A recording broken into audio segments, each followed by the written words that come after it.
Welcome to easy learning 700। आज की video के अंदर मैं आपके लिए लेकर आया हूँ MGT 201 फाइनेंशियल मैनेजमेंट की फाइनल टर्म की प्रिपरेशन के लिए कुछ इंपॉर्टेंट क्वेश्चंस। और ये जो क्वेश्चंस हैं ये पास्ट पेपर्स से हैं, और ये जो स्लाइड्स है ये भी डाउनलोड करने के लिए अवेलेबल होगी, आप इसको डाउनलोड कर सकते हैं। सो पहला क्वेश्चन है, calculate tax shield from the given information. Tax shield जो है वो कैलकुलेट करनी है जो इन्फॉर्मेशन गिवन है, जिसके अंदर corporate tax rate is 35%, corporate tax rate 35% है, and the amount of debt is 20 rupees, amount of debt sorry 20,000 rupees, 20,000 rupees है amount of debt, and the rate of return is 8%, rate of return जो है वो 8% है। Next one is the, how can a manager calculate the opportunity cost of capital for a project. किस तरीके से एक manager जो है वो कैलकुलेट कर सकता है अपॉर्चुनिटी कॉस्ट जो है कैपिटल फॉर अ प्रोजेक्ट, जो कैपिटल है प्रोजेक्ट के लिए, उसके लिए। Give answer in bulleted form only, सिर्फ बुलेट फॉर्म के अंदर आंसर देना है। उसके बाद है, suppose you are a financial manager of XYZ corporation. ये केस स्टडी है कि आप जो है वो सपोज करें एक फाइनेंशियल XYZ कॉर्पोरेशन के फाइनेंशियल मैनेजर हैं, and you have been assigned a task to calculate the numerical value of your firm's weighted average cost of capital. What procedure would you follow, keeping in mind that the firms is using NOI? आप कौन सा जो है वो procedure जो है वो follow करेंगे, और keep in mind that the firm is using, इस बात को ध्यान में रखते हुए कि फर्म जो यूज कर रही है NOI यानी कि net operating income approach. Suppose the risk, next one is the, suppose the risk free rate is 12%। suppose करें कि risk free rate जो है वो 12% है, and the expected market return is 20%, और जो expected market return है वो 20% है। the FM corporation has a beta of 0.7 and the Gord corporation has a beta of 1.25। find the expected return on the FM corporation। so expected return जो मालूम करना है। And उसके बाद नेक्स्ट इसमें जो दिया हुआ है B, find the expected return on the god corporation. अब पहले था एक्सपेक्टेड रिटर्न FM कॉर्पोरेशन का, और फिर गॉड कॉर्पोरेशन का भी है, और सी है इसमें, suppose that because of a suddenly unanticipated increase in inflation the risk free rate raises to, risk free rate जो है वो बढ़ गया है to 16%, and the market risk premium remains at 8%। और जो मार्केट रिस्क प्रीमियम है वो वैसे ही है 8% रिमेन है। And find the expected return on FM and gold, जो एक्सपेक्टेड रिटर्न है वो मालूम करना है FM और गोल्ड दोनों का के लिए। Next one is the, Amar watch company is renowned ladies watch manufacturer. Amar watch company जो है वो रिनोन्ड लेडीज वॉच मैन्युफैक्चरर है।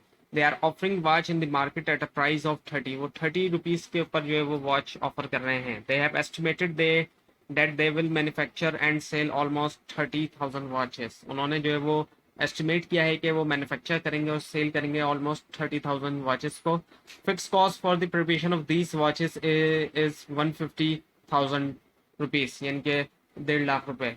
सो जो फिक्स कॉस्ट आ रही है वो आ रही है 150,000 rupees, and variable cost associated with the preparation of this watch is the 20 पर वॉच, यानी कि 20 पर वॉच जो है इसकी वेरिएबल कॉस्ट आ रही है, और 1.5 लाख जो है इसकी वो इसकी फिक्स कॉस्ट है। So from the above information you are required to calculate the following. अब आपने जो है वो कैलकुलेट करना है इस इंफॉर्मेशन से, जो आपको इंफॉर्मेशन ऊपर दी गई है। व्हाट इज द प्रॉफिट और loss for the unit of 8,000 और 18,000, यानी कि क्या प्रॉफिट होगा या लॉस होगा 18,000 यूनिट्स या फिर 8,000 यूनिट्स के लिए, तो उसको कैलकुलेट करना है। इसके अलावा calculate the break even points in units and sell, जो ब्रेक इवन पॉइंट्स है उसको कैलकुलेट करना है। उसके बाद है tax shield for the calculation of cost of debt but not for the calculation of the equity stock. Why, reason देना है इधर। Next one is the Hassan Enterprises, an all-equity firm, is considering a proposal of new capital investment.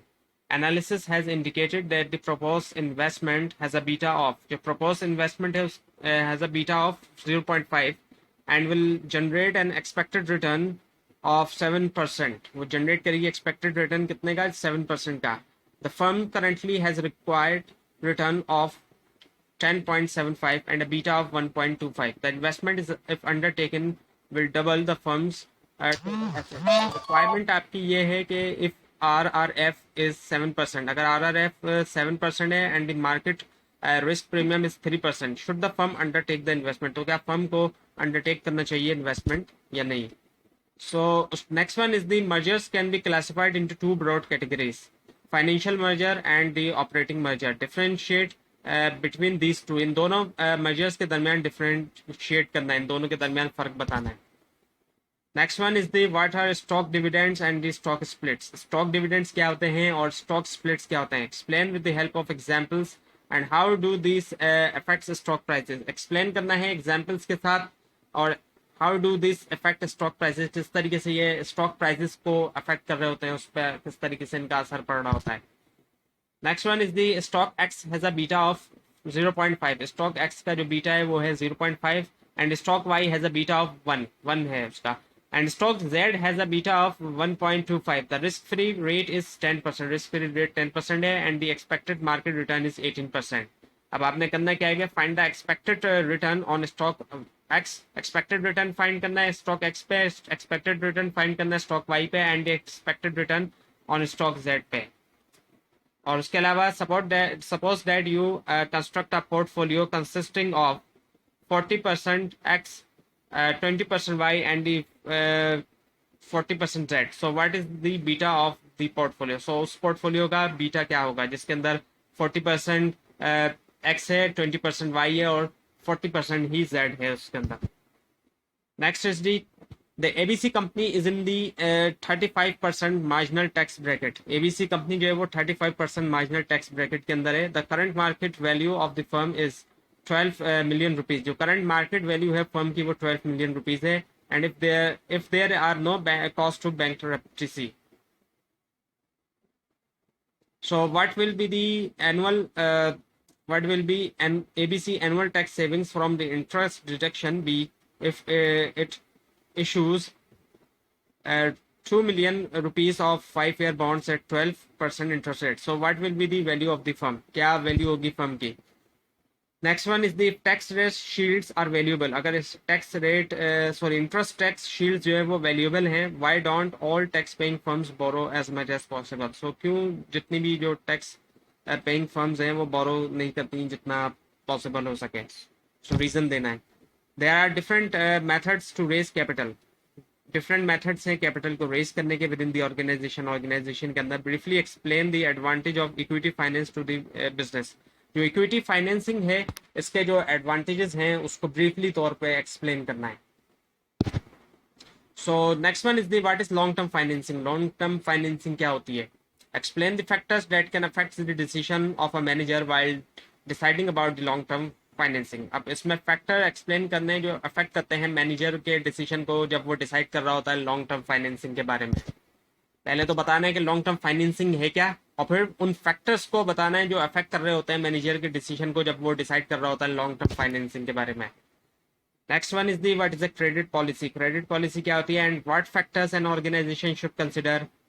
और कौन से factors एक organisation को consider करना चाहिए while designing it's credit policy, जब वो डिजाइन कर रही हो अपनी क्रेडिट पॉलिसी को. And how can a firm use 5/10 net 30 basis and carrying charges in its credit policy.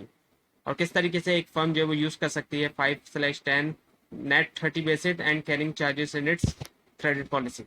Next one is the firms A and B are identical except their use of डेप्ट and interest rates they pay. Firm ए और B जो है ये identical हैं सिवाय जो there use of date, जो उनका डेट का यूज है वो, और इंटरेस्ट रेट्स जो वो पे करती हैं उसके अलावा. So firm A has more debt. Firm A के ऊपर ज़्यादा डेट है एंड दस must pay a higher interest rate. तो इसी वजह से ज़्यादा डेट होने की वजह से उसको ज़्यादा इंटरेस्ट रेट पे करना पड़ेगा. रिक्वायरमेंट क्या है. Based on the given data how much higher or lower will be the A's ROE that of B. So what is ROE A to B? ROE B. Next one is the capital structure changes from equity to debt. Then what will be the effect on capital structure? अगर इस capital structure change हो जाता है equity से debt की तरफ, so क्या effect होंगे capital structure के ऊपर. Next one is the what how are dividends paid, किस तरीके से डिविडेंड्स जो है वो पेड होते हैं, and how do companies decide on dividend payment, किस तरीके से कंपनी डिविडेंड्स की पेमेंट्स के बारे में डिसाइड करती है।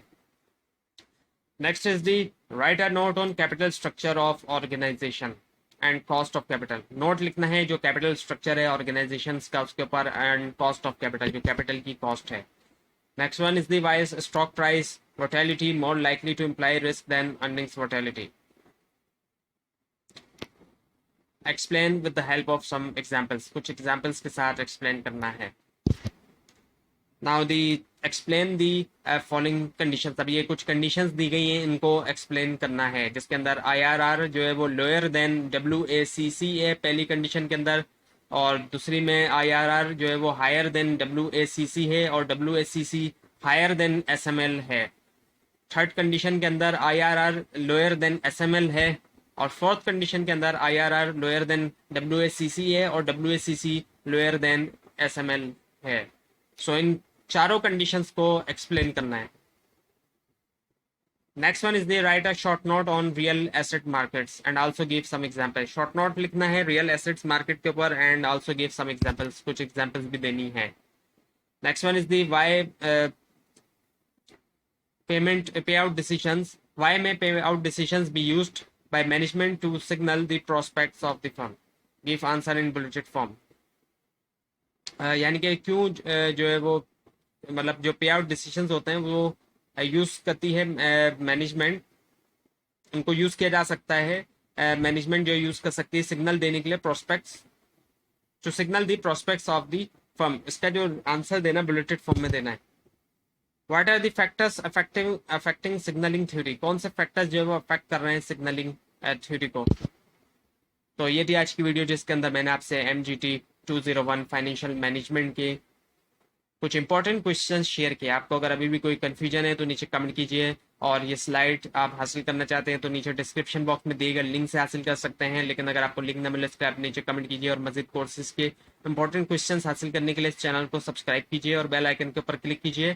Thanks for watching this video and best of luck for your exams.